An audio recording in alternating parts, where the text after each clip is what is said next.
Welcome to S UPPSC. मेरा नाम वंदना सिंह है। इस वीडियो में हम यूपीपीएससी मेंस 2021 और 2022 के लिए 50 डे आंसर राइटिंग जो है वो स्टार्ट कर रहे हैं और इसका जो है डे 13 है आज। और इससे रिलेटेड जो क्वेश्चन थे, पहला क्वेश्चन था आपका इन्वर्जन ऑफ टेम्परेचर से रिलेटेड, सेकंड था लैंडस्लाइड पे लिखना था, थर्ड साइक्लोन और डिफरेंस बताना था टेम्परेट और ट्रॉपिकल के बीच में। तो चलिए हम अपने क्वेश्चन जो है डिस्कस करते हैं। तो पहला क्वेश्चन है, what do you mean by inversion of temperature? Explain the climate relating event occurring in atmosphere due to inversion of temperature.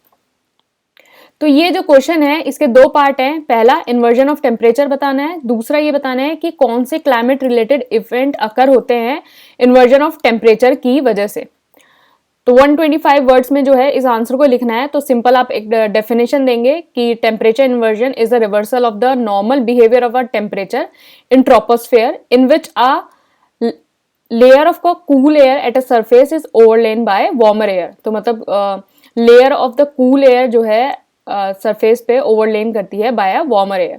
फिर आपने यह नॉर्मल कंडीशन और टेम्परेचर इन्वर्जन का जो है डायग्राम बना लिया, हॉट एयर कूल एयर इस टाइप से। कोल्ड एयर जो है वापस आ रही है, इन्वर्जन लेयर यहाँ वार्मर एयर बन गई और यहाँ कोल्ड एयर। तो ये जो है हो गया। अब इसमें जो है आइडियल कंडीशन क्या होती है इन्वर्जन की? इन्वर्जन की आइडियल कंडीशन ये होती है कि लॉन्ग नाइट्स होनी चाहिए so that the outgoing radiation is greater than the incoming. तो आउटगोइंग जो रेडिएशन है वो ग्रेटर होनी चाहिए इनकमिंग रेडिएशन से।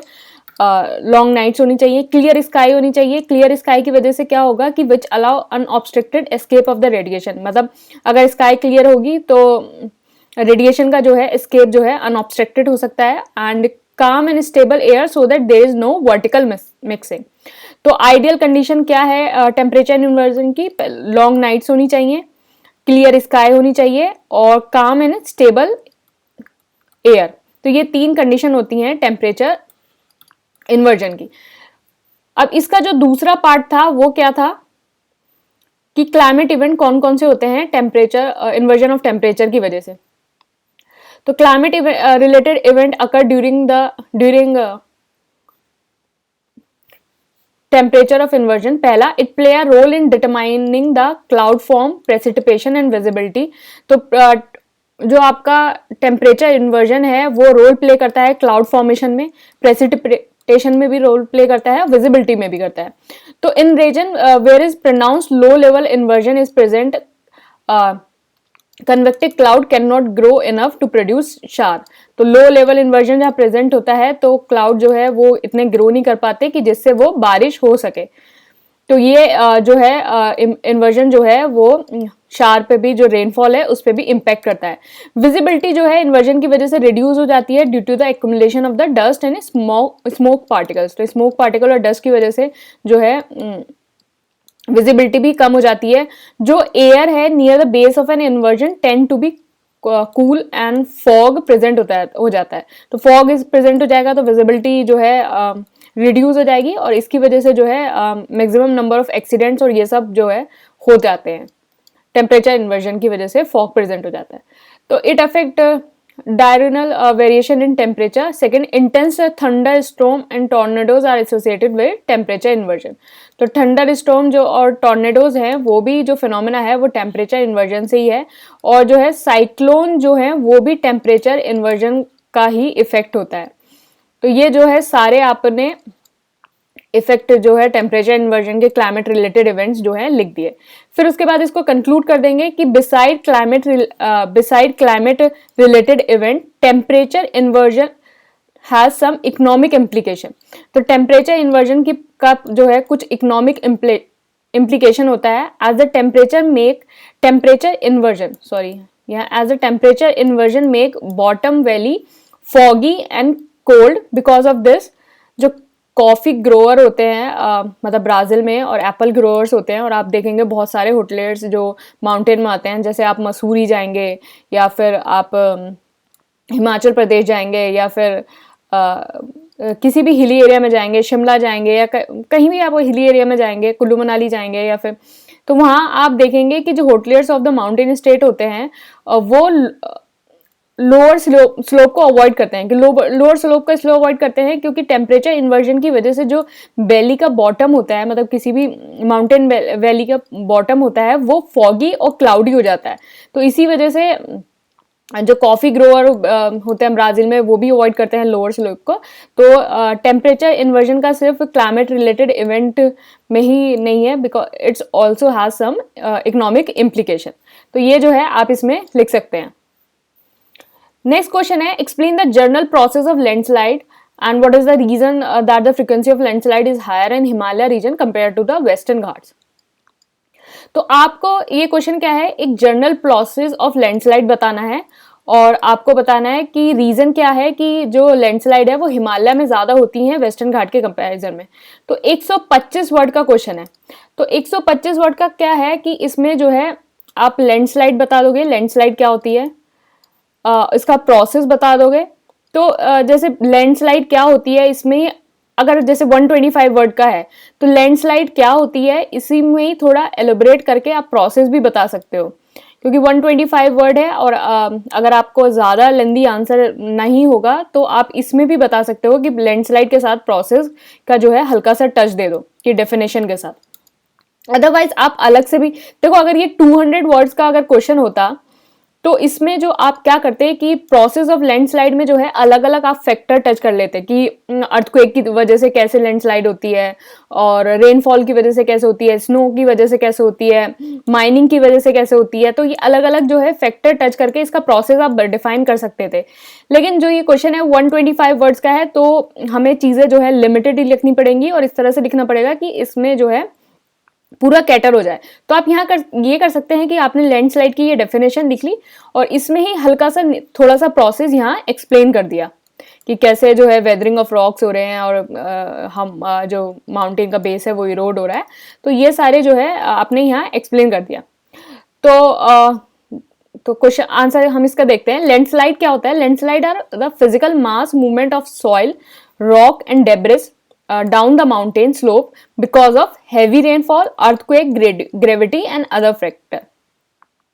तो लैंडस्लाइड क्या होता है कि फिजिकल मास मूवमेंट होता है किसी भी सॉइल का, रॉक्स का और डेब्रिस का माउंटेन स्लोप से नीचे आते हुए, या वो रेनफॉल की वजह से हो सकता है, अर्थक्वेक की वजह से हो सकता है, ग्रेविटी की वजह से हो सकता है, या और कोई फैक्टर जो है उसके लिए रिस्पॉन्सिबल हो सकता है। तो लैंडस्लाइड ऑफ माउंटेन है, इसका ये डायग्राम है, ये माउंटेन है और यहाँ से जो है फिजिकल मूवमेंट हो रहा है सॉइल का, रॉक का और डेब्रिस का, और इसमें से कोई भी फैक्टर जो है वो हो सकता है जिसकी वजह से ये फिजिकल मूवमेंट हो रहा है। देखो ये मैंने अलग से ये प्रोसेस ऑफ लैंडस्लाइड ये करा है। तो इसमें मैंने जैसे ही आपको अभी बताया था कि आप जो है सिंपल अगर 125 वर्ड का है तो ये डायग्राम बनाया और यहाँ से इसको थोड़ा सा एलेबरेट कर दिया इसको प्रोसेस समझाने के लिए, ये भी ठीक है। दूसरा मेथड आपका ये हो सकता है कि अगर 200 वर्ड्स का ये होता तो आप अलग अलग जो फैक्टर हैं उनको डिफाइन करके इसका प्रोसेस बता सकते थे कि माउंटेन रेनफॉल की वजह से कैसे होता है, स्नो की वजह से कैसे लैंडस्लाइड होती है, अर्थक्वेक की वजह से कैसे होती है। तो ये जो है अलग अलग फैक्टर को आप थोड़ा एक्सप्लेन कर सकते थे। बाकी मैंने इसमें एक डायमेंशन लिया है और उसकी तरह प्रोसेस ऑफ लैंडस्लाइड को समझाने की कोशिश करी है। आप ये तरीका भी अपना सकते हैं। तो प्रोसेस ऑफ लैंडस्लाइड क्या है? The base of the huge mountain eroded by river और due to the mining activities और the erosion agent resulting in the steep slope. मतलब ह्यूज माउंटेन इरोड होता है, फिर उसके बाद जो लूज रॉक्स होती हैं with the effect of gravity acting on them. तो लैंडस्लाइड कैसे होता है ये समझाने की कोशिश की है कि लूज जो रॉक है with the effect of gravity acting on them, it become more dangerous when it is heavy rainfall, earthquake, snowfall and solifluction. Due to the process soil cover loses and it causes landslide. तो आपने बताया दिया कि कैसे landslide cause होती है, इसका क्या प्रोसेस है। अब नेक्स्ट पार्ट ये था कि लैंडस्लाइड जो है वो हिमालयाज में बहुत फ्रिक्वेंट है। क्यों? पहला रीजन है कि हैवी जो स्नोफॉल होता है विंटर में और मेल्टिंग होती है समर में। इससे क्या होता है कि it induce the debris flow, मतलब जो डेब्रिस जो है वो फ्लो होता है which is carried by river. तो हैवी स्नोफॉल विंटर में और उसकी मेल्टिंग समर में होती है, तो उसका इंड्यूस करता है डेब्रिस फ्लो। दूसरा हो गया कि जो हिमालय है वो सेडिमेंट्री रॉक से बना होता है, जो सेडिमेंट्री रॉक से बना होता है इसलिए वो इजीली इरोड हो पाता है।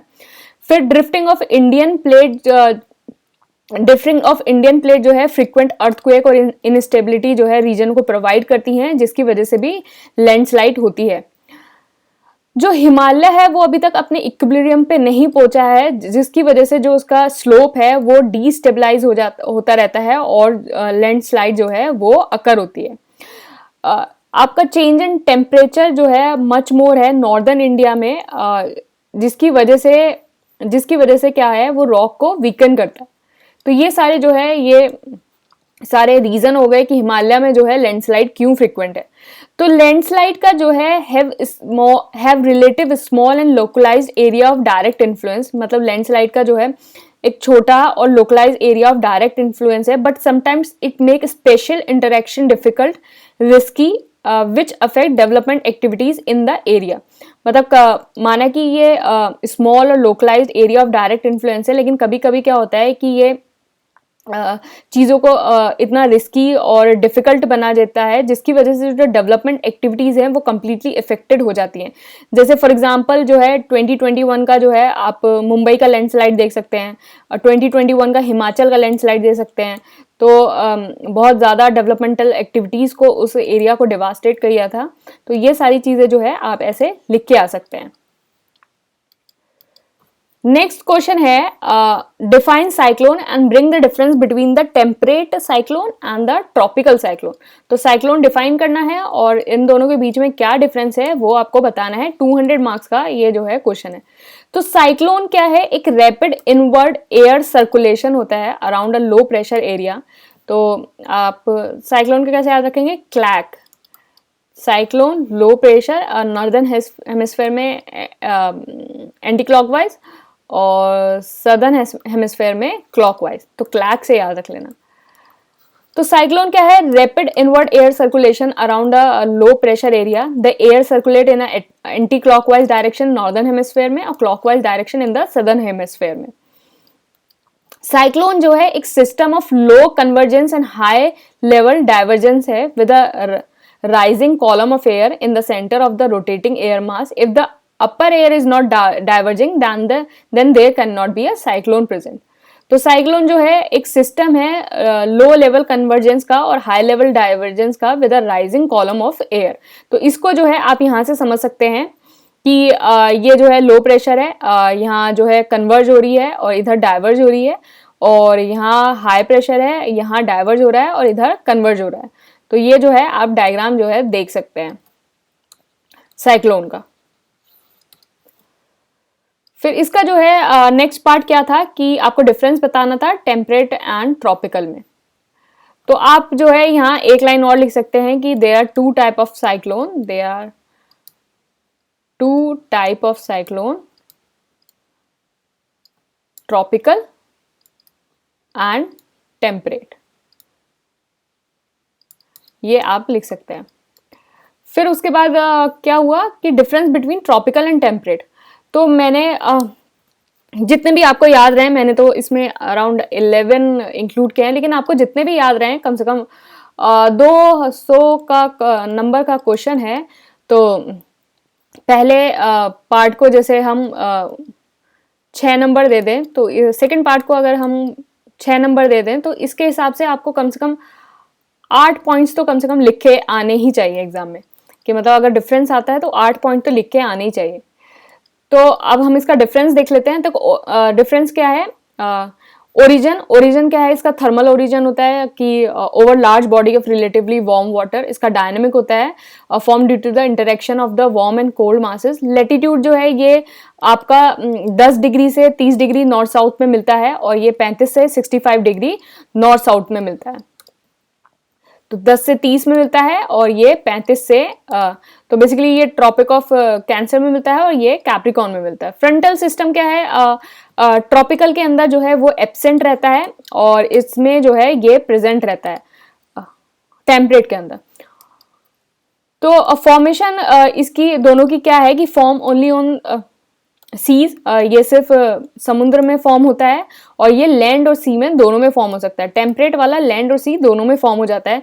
सीजन जो ट्रॉपिकल है वो बेसिकली आपका सीजनल नेचर का होता है और ज़्यादातर ये जो है लेट समर में मिलता है, अगस्त और अक्टूबर। तो आपने जितने भी आपके रिसेंटली देखे होंगे, एम्फान हो गया, निसर्गा हो गया, और जितने भी ये आसपास आए थे, वो सारे जो बेसिकली जो साइक्लोन है वो अगस्त अक्टूबर में आते हैं। और टेम्परेट में क्या है, रेगुलर इन नेचर रहता है, लेकिन ज़्यादातर ये अकर होता है विंटर्स के टाइम में। सीजन शेप है ये इलिप्टिकल शेप में है, ये इन्वर्टेड वी शेप में होता है, और विंड वेलोसिटी इसमें 100 से 250 किलोमीटर होती है और रीच कर सकती है 200 से 1200, और टेम्परेट में जो है 30 से 150 किलोमीटर पर आवर होती है। डिस्ट्रक्शन जो है इसमें होता है विंड स्टॉर्म और जितने भी आपके रेन्स हैं उसकी वजह से होता है, और टेम्परेट में जो है लेस डिस्ट्रक्शन होता है due to winds but more destruction due to flooding. मतलब हवा तो इसमें जो विंड है उसकी वजह से जो है कम डिस्ट्रक्शन होता है, लेकिन जो फ्लडिंग है उसकी वजह से ज़्यादा डिस्ट्रक्शन होता है। लाइफ टाइम क्या है, it does not last for more than a week, मतलब 1 वीक से ज़्यादा जो है ये लास्ट नहीं करता है, लेकिन टेम्परेट वाला जो है 2 से 3 वीक तक जो है लास्ट कर जाता है। पाथ इसका ये है कि जो ट्रॉपिकल वाला होता है वो ईस्ट से वेस्ट की तरफ मूव करता है, और आपका टेम्परेट जो है वो वेस्ट से ईस्ट की तरफ मूव करता है। ये सबसे ज्यादा इंपॉर्टेंट पॉइंट है कि इसका इन्फ्लुएंस जो है दोनों का इंडिया के ऊपर क्या है। तो इन्फ्लुएंस ऑन इंडिया क्या है कि ये जो है दोनों कोस्ट को इफेक्ट करता है, वेस्ट कोस्ट ऑफ इंडिया को, ईस्ट कोस्ट ऑफ इंडिया को, लेकिन जो ईस्ट कोस्ट वाला है वो हॉट स्पॉट है। तो कल हमने क्वेश्चन किया था कि बे ऑफ बंगाल में जो है साइक्लोन ज्यादा क्यों पाए जाते हैं as compare to the Arabian Sea, तो वहां आप इसका आंसर देखना कल के आंसर में। तो ईस्ट कोस्ट वाला जो है वो हॉट स्पॉट है। टेम्परेट क्या होता है, टेम्परेट साइक्लोन में क्या था, bring rain to north west India. तो आपका जो है वेस्टर्न डिस्टर्बेंसेस जो चल रहे हैं अभी जो चल रहे हैं वो जो है वो आपका इन्फ्लुएंस है because of the temperate cyclone. तो वेस्टर्न डिस्टर्बेंसेस ये फिनोमेना इसकी वजह से होता है। फिर उसके बाद जो है आप इसको कंक्लूड कर देंगे कि ऑल द ट्रॉपिकल साइक्लोन जो है वो डिस्ट्रक्शन के लिए नोन है, लेकिन इनके जो है कुछ बेनिफिट भी हैं। तो ट्रॉपिकल साइक्लोन जो है डिस्ट्रक्शन के लिए नोन है, लेकिन इसके कुछ बेनिफिट है। बेनिफिट क्या हो गया, ये जो है हीट को ट्रॉपिक से दूर भगाता है और कुछ ड्रॉट कंडीशन को भी रिलीफ देता है। लेकिन अभी हाल ही में क्या हो रहा है कि आपके जो क्लाइमेट चेंज है, ग्लोबल वार्मिंग है, वो इतना बढ़ रहा है कि जो साइक्लोन है वो बहुत ज़्यादा फ्रिक्वेंट हो गए हैं। मतलब इंडिया में जो है वो ईस्ट कोस्ट पे तो आपके साइक्लोन होते ही थे, लेकिन अब आप देखा रिसेंटली आप देखा जा रहा है कि वेस्ट कोस्ट में भी जो है साइक्लोन की जो है इमरजेंस बहुत ज़्यादा आ रही है। तो क्लाइमेट चेंज की वजह से जो है साइक्लोन बहुत ज़्यादा फ्रिक्वेंट हो गए हैं। जैसे आपका फॉर एग्जांपल जो है बहुत सीवियर साइक्लोन आया था ये बे ऑफ बंगाल में, जो वेस्ट बंगाल को और कुछ पार्ट उड़ीसा को हिट किया था, साइक्लोन एम्फान। तो ये जो है आप उसमें लिख सकते हैं ये आंसर। ओके तो बाकी ये आप जो है प्रीलिम्स 2022 कोर्स जो है उसको ज्वाइन कर सकते हैं इस नंबर पे व्हाट्सएप करके। इससे रिलेटेड जो पीडीएफ है वो नीचे डिस्क्रिप्शन बॉक्स में है, आप उसको देख सकते हैं। और बाकी हम टेलीग्राम पे डेली क्विज कराते हैं और आंसर राइटिंग के जो क्वेश्चंस हैं वो टेलीग्राम पे पोस्ट होते हैं, और यूट्यूब पे जो है उसका आपको पूरा डिस्कशन मिलता है। और बाकी तो यूट्यूब पे आप मुझे देख ही रहे हैं। Thank you and all the best.